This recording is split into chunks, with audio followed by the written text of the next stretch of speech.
And good evening, and welcome once again to another edition of the Shadow Gallery. I am, as always, your host, James Donnelly. And I know it's been a while since I've been back here, but tonight, seeing as it is a very important date in the history of not only modern filmmaking, but an important date for me personally. It is, well, technically now, but we'll pretend that it's still June the 23rd of 2014. Now, as many of you out there know, 25 years ago on this day, a film was released that changed everything. And that film, starring Jack Nicholson, Michael Keaton, Kim Basinger, and Billy D. Williams, was Tim Burton's 1989 Batman. Featuring, of course, Jack Nicholson as Jack Napier, aka the Joker, and Michael Keaton as Bruce Wayne, aka Batman, and Kim Basinger as Vicky Vale, aka the woman that never, ever, ever stops screaming.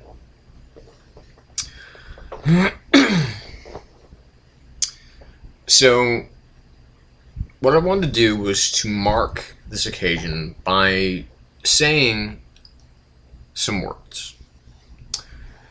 And those of you who've watched who've watched me before talk about these films, and you can go back through my I even might add this to the playlist, where I've talked about all of the Batman feature films. Okay, all of the live-action Batman feature films. I've never done a full length on Batman: Mask of the Phantasm, but I've done a really long time on this one. From beginning with the video, I think that's still on my older YouTube account, which is why Tim Burton's Batman 1989 sucks. And then going forward to what's on this account is me doing basically a, not quite a riff tracks, but a personal commentary track on this film. Now, I'm going to say some of the kindest things that I've ever said about this film.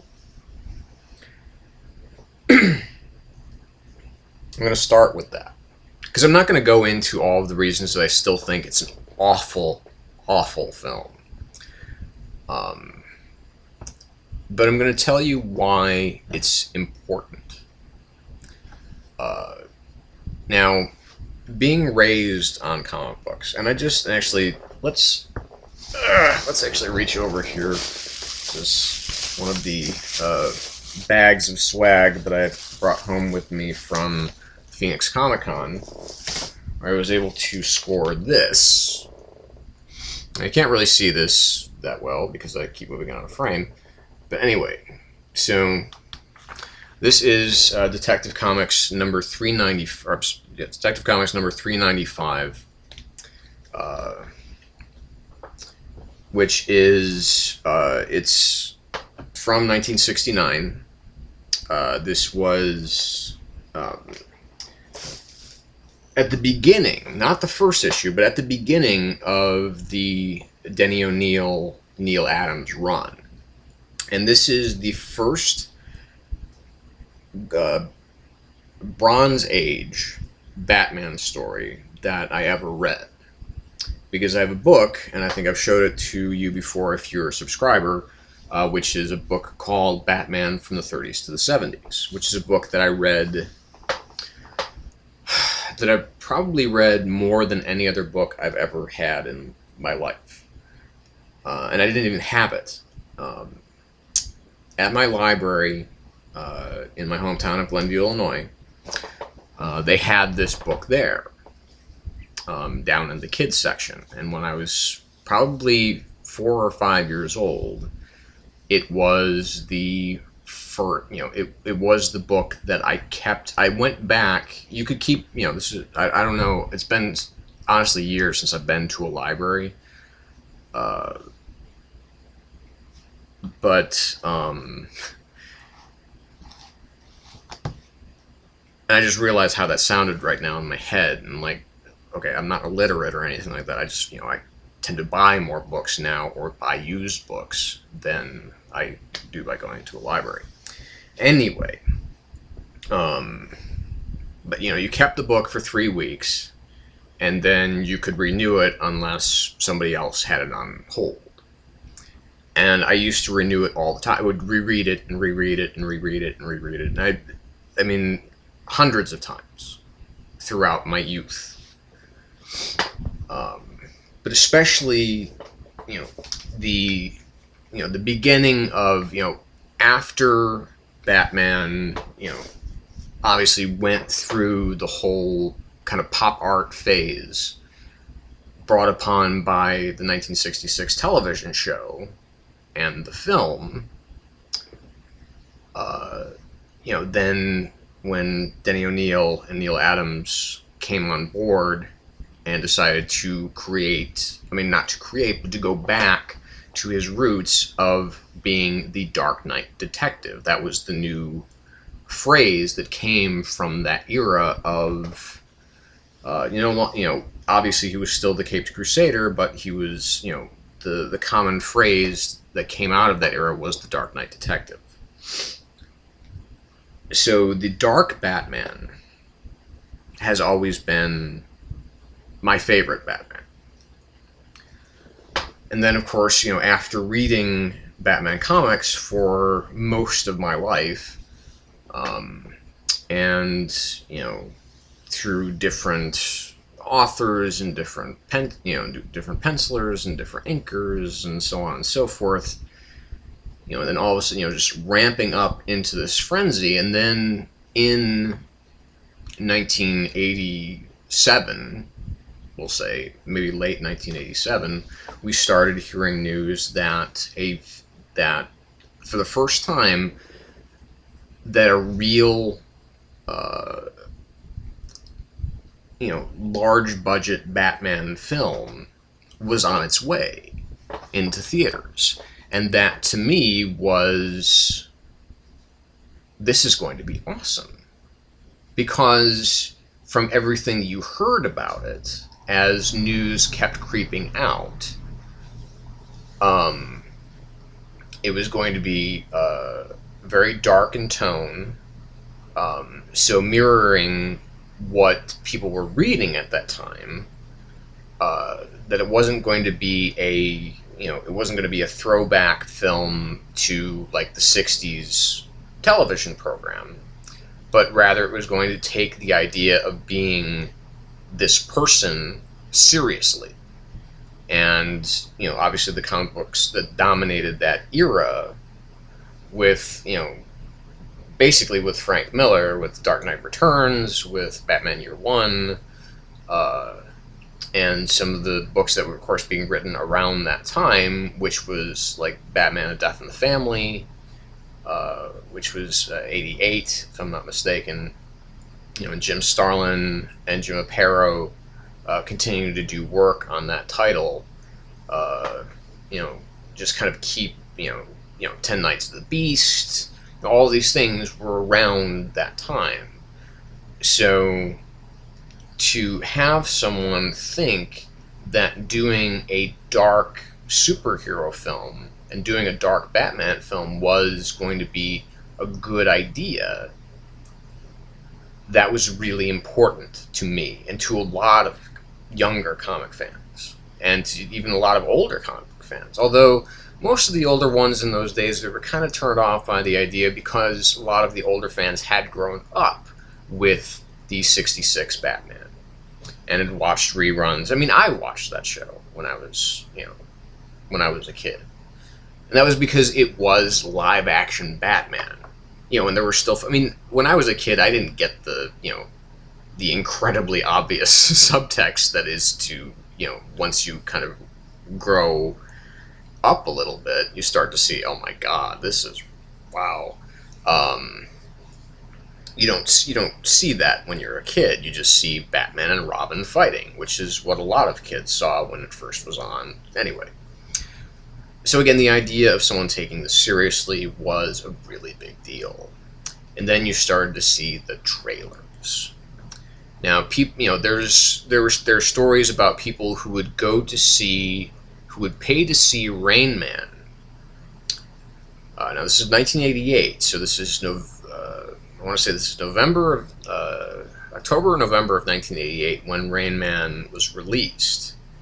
And the first trailer for Batman was attached to Rain Man, and people were going to see Rain Man, or paying to see Rain Man 3, 4, 5, and 6 times just to see the trailer for Batman, to see the first trailer for Batman.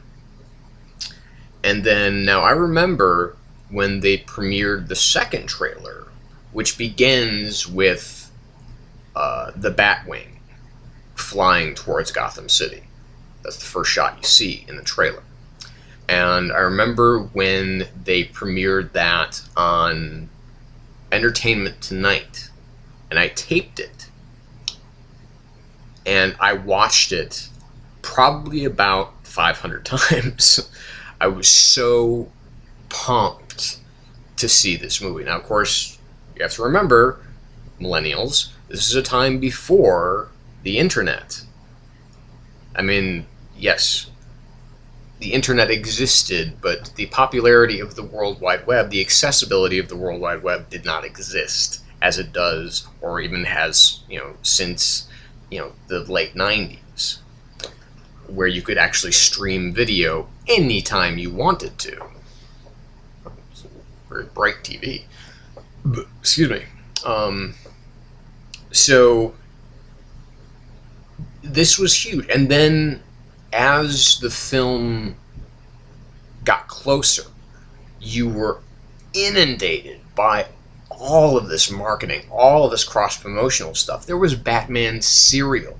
It had little, bat emblems, that were like... I mean, it was basically, if I remember correctly, it was kind of like eating... Captain Crunch or something like that. It was the same kind of crap. And, you had the one-sheet posters, and all of them said, just had the bat emblem there. Although, strangely enough, there's a completely different, the gold, the gold oval emblem is not the same one that's used in the poster in the film, which honestly made no sense to me at all, because it seemed like such a, that's a big part I mean, of your marketing, so why would you change it for the film? Or maybe they were, I don't know. Now, again, so June 23rd has now so I bought the prior to this, I bought the novelization of the film. I bought the comic book of the film, and of course was still buying my copies of Detective and my copies of Batman. And there was also, because there was a comic book shop by where I lived. It was called Moondoggies, and it had, I remember they had Grant Morrison and Dave McKean went there for a signing when they released Arkham Asylum, Serious House on Serious Earth, which I berate myself for not having attended at that time, because to see Grant Morrison when he was still somewhat sane, I think that would have been a really cool thing to do. Anyway, but who can say that that guy was ever sane? Anyway, so back to the movie. But that's the whole thing, is that you can't discuss the movie without discussing every other aspect. You know, the action figures, and how they sucked. I mean, you know, it was literally like, they were like big, you know, I mean, it wasn't like this. It wasn't like the New 52 Batman, you know, where you could, he could be posable, and he could, kick like that, and spin, and, do all this crazy stuff, look up, his, articulation, his elbows, his wrists, everywhere. Where it was just literally, it was kind of like how Michael Keaton moved in the film. He just, you could lift, and I think you could bend his knee, but his arms just moved like this, his head moved from side to side, and you pulled out his utility belt maybe about a half an inch, and it would kind of, and that was supposed to be like he could hang from that. That was like his grappling hook thing. And there was a Joker figure, which I did not own, and there was a Bob the Goon. So Tracy Walter had his own figure, and I had that figure because it was worth a lot of money. And so that summer, my friend and I had already purchased tickets to go to the Chicago Comic-Con because everything was Batman. Everything. Batman was all that there was. It's the only thing that existed that summer. Yes, Ghostbusters 2 came out that summer. Yes, Lethal Weapon 2 came out that summer. Indiana Jones and the Last Crusade came out that summer. But, none of these things, none of these other films came close to what Batman achieved in the United States and North America. Now, ultimately, Indiana Jones and the Last Crusade did make more money worldwide than Batman. But let's go back to the night. June 23rd. Now again, I'm seeing this date. Every time I see this date, I think of this movie. Every time I see 6/23, if I even see it on a clock, I think of Batman. Because this was one of the most important dates in every young comic fan's life who was coming of age at that time, who was of age at that time. It was extraordinary. It was a phenomenon. It was nationwide. It was worldwide. You had Batman shirts being printed out by, the Score. I had one, my brother had one, and he was 10 years older than I am. I was 14 when this movie came out. So my friend and I and my parents went to the Golf Mill Theater, the now defunct, gone Golf Mill Theater in Niles, Illinois, which was, kind of a stone's throw away from where we lived in Glenview. And we actually went to get tickets because, there was no school because it was summer already.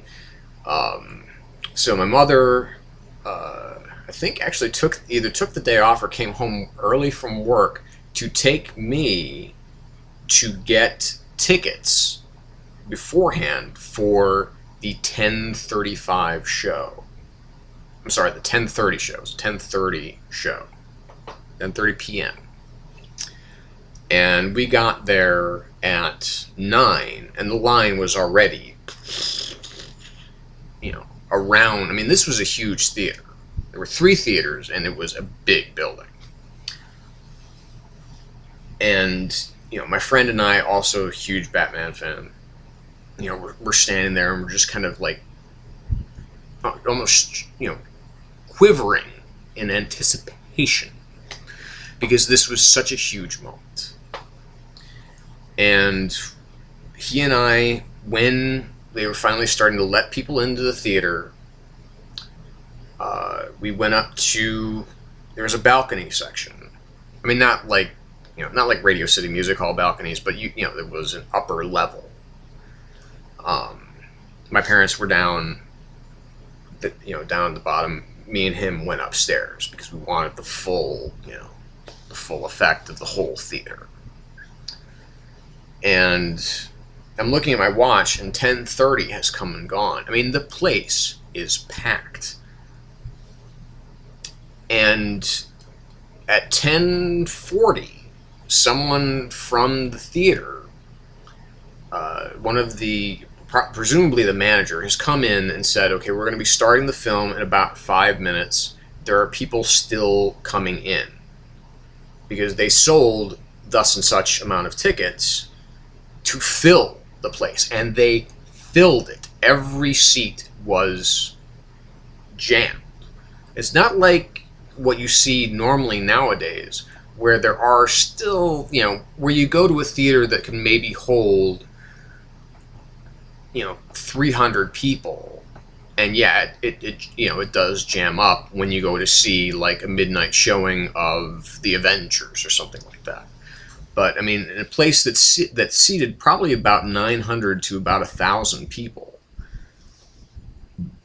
and they're still bringing people in and trying to find them places to sit.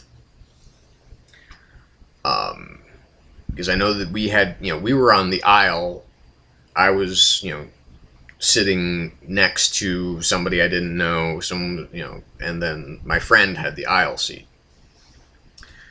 So, and then all of a sudden, around 11:46, 11:47, 11:48. I'm sorry, 10:48, excuse me. 10:48, the curtains open, and everybody goes fucking berserk. And now, of course, it's trailer time. Okay, so there are about 5 or 6 there's about maybe 4 or 5 trailers before the film. But then, around 11, maybe 11:05, somewhere around then, the film opened, and you heard that great Danny Elfman score, and you saw, the dark, the WB logo kind of turn dark. And then, we're going around. And I remember watching and trying to guess, what is this that we're going through here? What is this miniature that we're going through as we're seeing the names and, and the flourish of the orchestra, and all of a sudden the dun, dun, dun, dun, dun, dun, dun, and then you were just I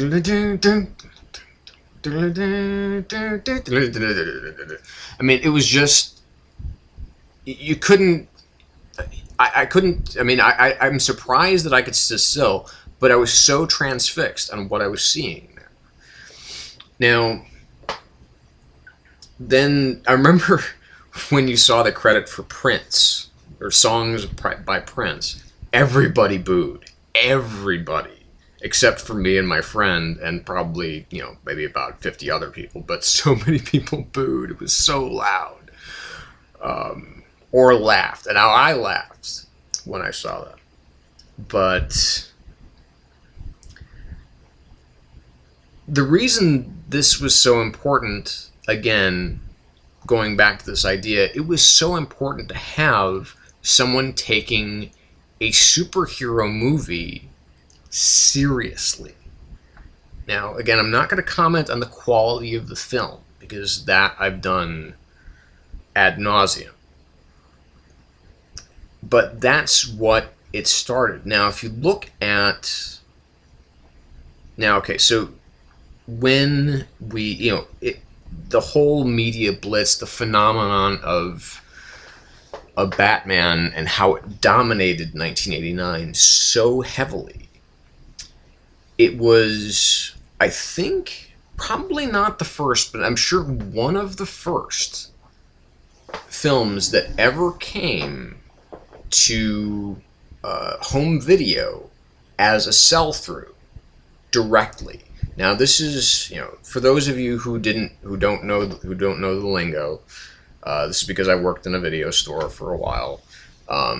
You would have films that would come out for rent, on a certain date, but they weren't able to be purchased unless you were willing to pay like $89.99 for it, because that was why they sold them so expensive, is because movie stores bought them and then they rented them, and then they got, if it was a big movie, usually a lot more than they paid for it. That's the whole idea behind profit. You buy for a little and you get as much return from it as you can. But Batman was released, I think this was on the 5th of November. It was still in second-run theaters. I remember going to see it in the theater for I think the 4th time with my mother. About a week before it street dated in early November and came to the grocery store that I was working at, where I bought it. And I was literally one of the first people when it came to the store that day to buy it. And I took it home and started watching it. That was a very important day for me. Now, I remember the third time I saw it. Actually, I'm sorry. The second time I saw it, the third time I saw it. I'm sorry. Because I saw it the first time, the 23rd. I went back and saw it by myself. I rode my bike to get there. Again, this wasn't far, but it wasn't close either. It was in between. It was about a 20-minute bike ride. And I rode my bike to get there, and saw the film by myself with about 150 other people at a different theater this time, at a smaller theater. But then went to see it again for a third time when I was visiting my sister in New York, because I wanted to get a ticket stub from another state that said Batman across the top of it in that little dot matrix printing. And I had one of those old little tape recorders, with the little tapes. And I brought one with me, and I taped the whole goddamn movie so that I could listen to it. Because there were like maybe 20 people in the theater. Now this is in probably late July or August. So it was starting to die down a bit by then. So let's just go over some of the facts of this film. Okay, so it had an approximately $48 million budget, and it made $411 million at the box office. Now, this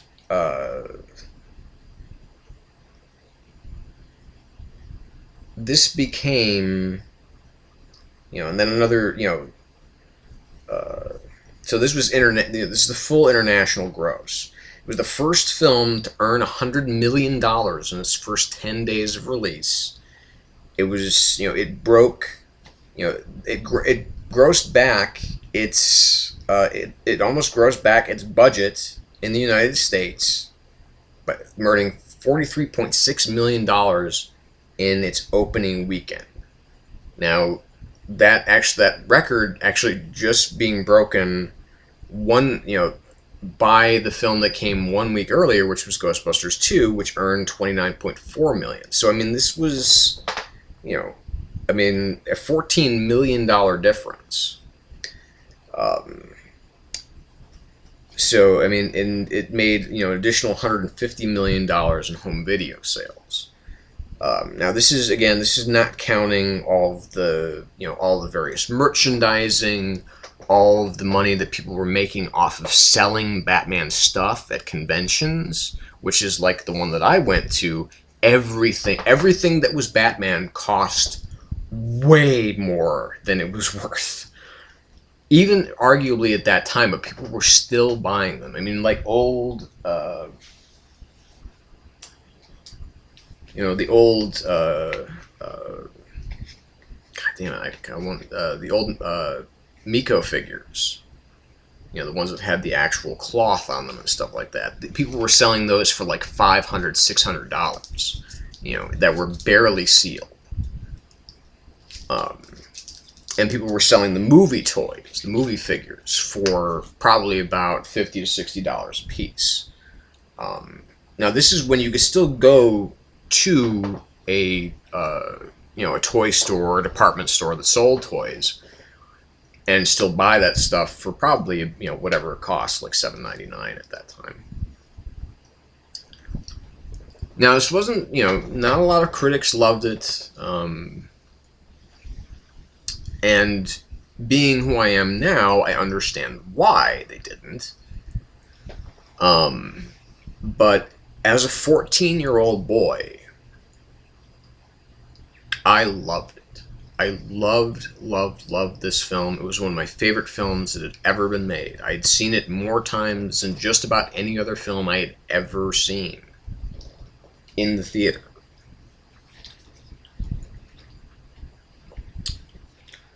So, when I would revisit the film later, and I would start to see the flaws in it, it was kind of heartbreaking, really. But what I never really kept in mind until recently was what came from this. Now, this film obviously is a double-edged sword because it started the trend that continues and is maybe stronger than ever to this day about opening weekend grosses. If your film doesn't have a strong opening weekend gross, the film, and it's supposed to be a big film, the film is fucked. People will start immediately labeling it a bomb. Like Edge of Tomorrow. Edge of Tomorrow is already considered a huge flop because it did not get really big opening weekend money.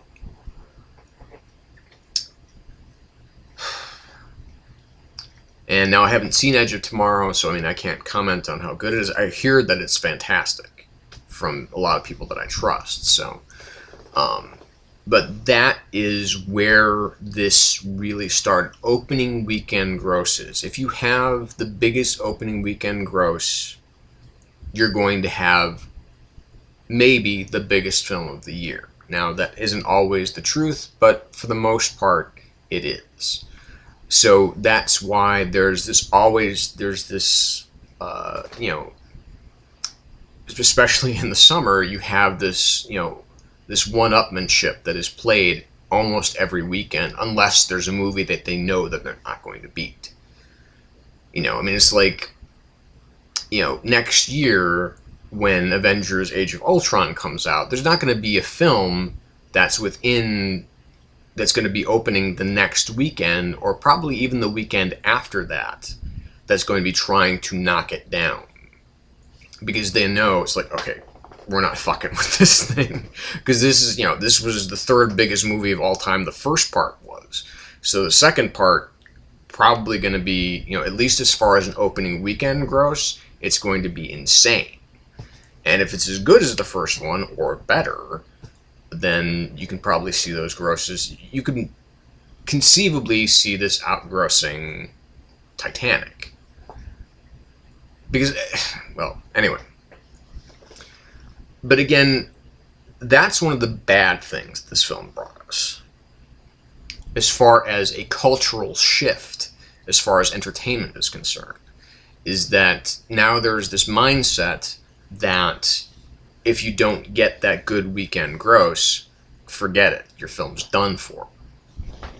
But what it brought us on the plus side, and again, something that endures quite heavily to this day, is people taking comic book films seriously.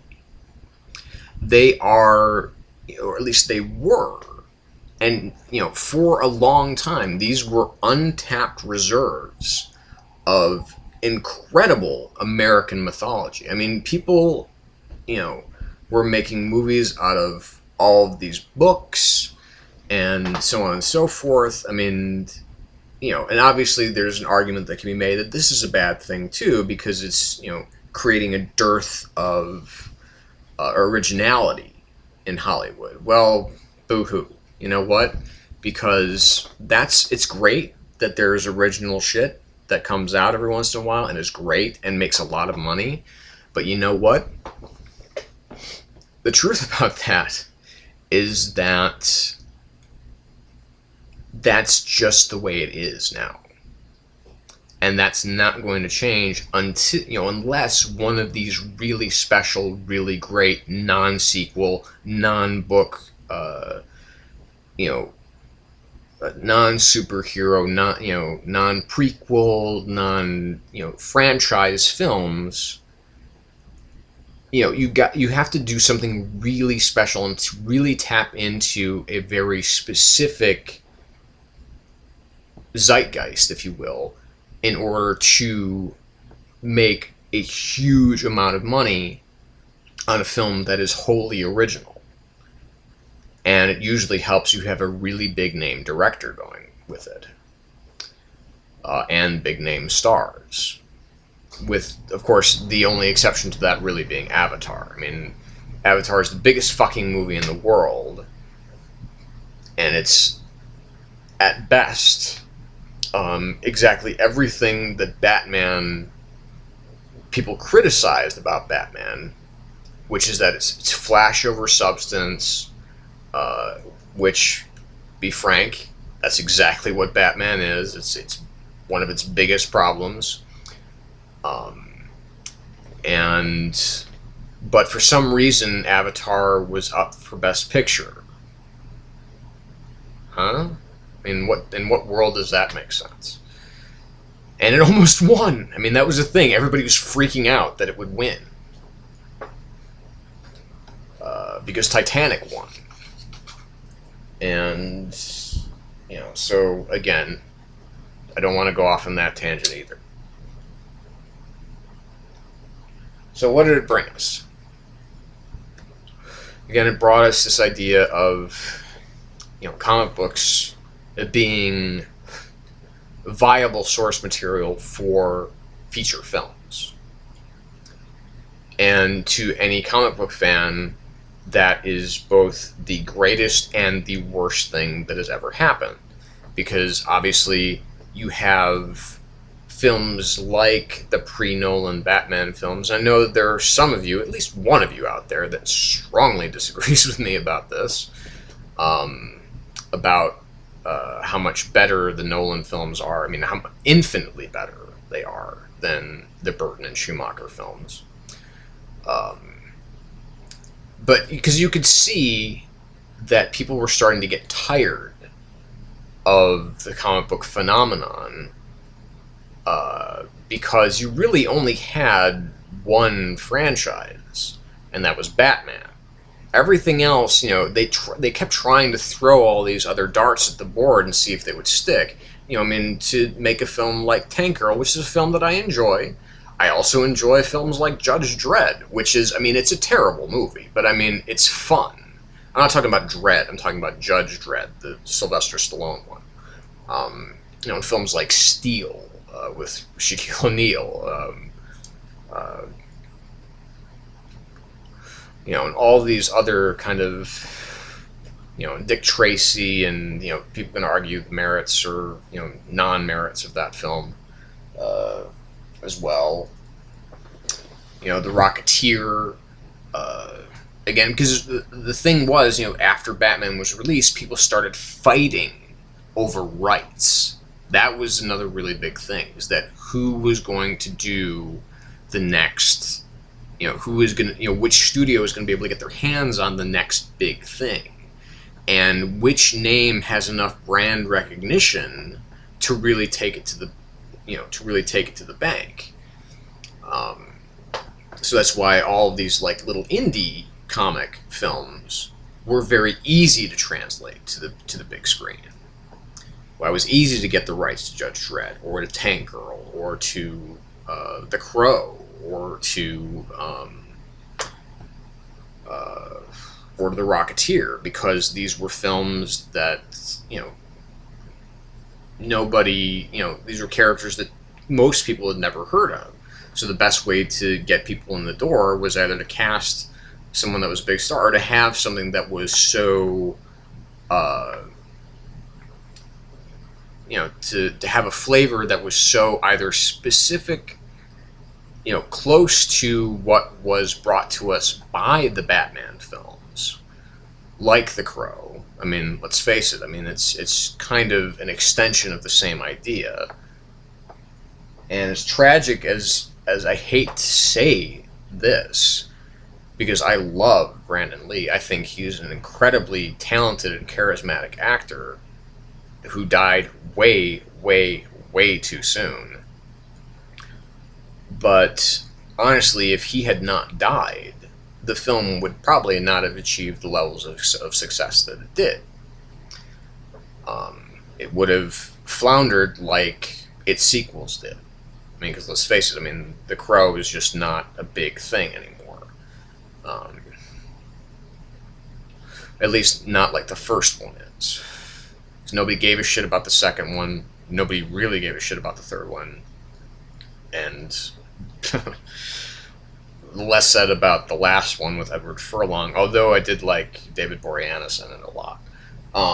Anyway, back to Batman. Back to 1989 Batman. There is one thing that came from this film that can truly be said, this film was important, it made a contribution, and the contribution that it made was something that was totally amazing and glorious and beautiful. And of course, that thing was Batman the Animated Series. I mean, with Bruce Timm and Paul Dini, it ushered in a new era of cartoons that, again, not only took the characters seriously, but it took the story seriously.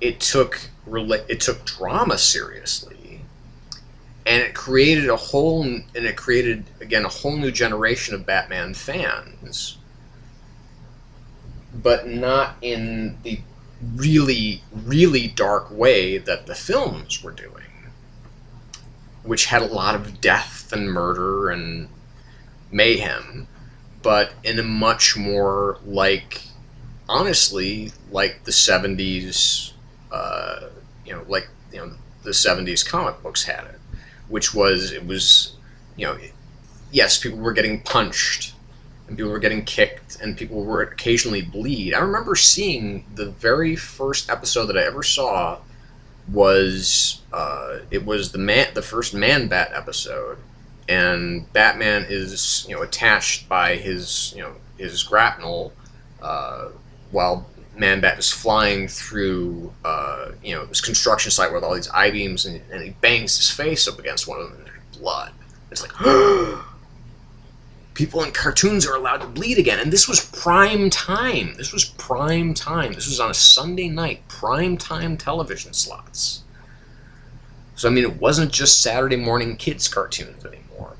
Adults were watching this, and they were marveling at, its Art Deco use, its animation style, which is very kind of this 40s, almost noirish throwback. They were really impressed with the voice acting. And, I mean, let's face it, it was a great show.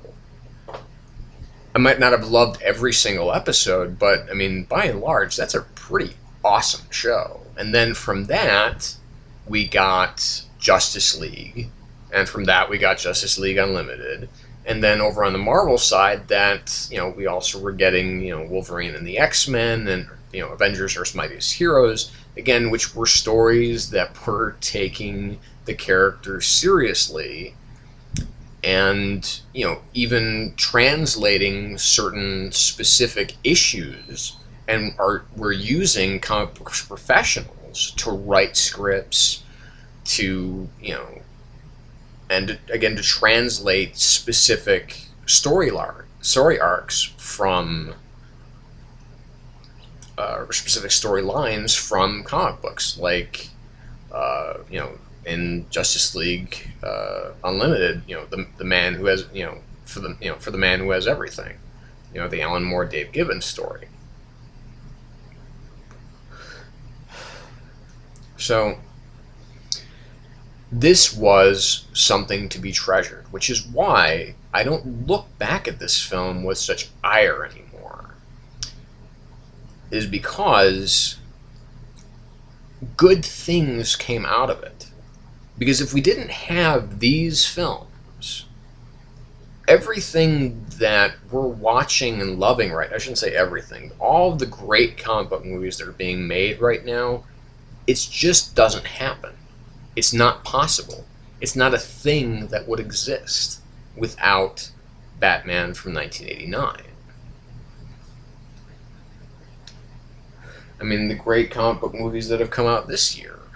I mean, with, Days of Future Past, which isn't great, but it's really good.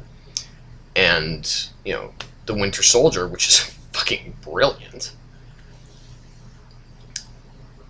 And, I mean, this, and this renaissance of, the cons and geek culture. I mean, these are all things that really were helped to be kicked off by Batman in 1989. So, I mean, this is a pretty astounding legacy to be left by what, in my mind, is an incredibly mediocre film. I mean, almost befuddlingly mediocre film. But, again, I mean, obviously, there's a lot of cross-cultural things that are going on.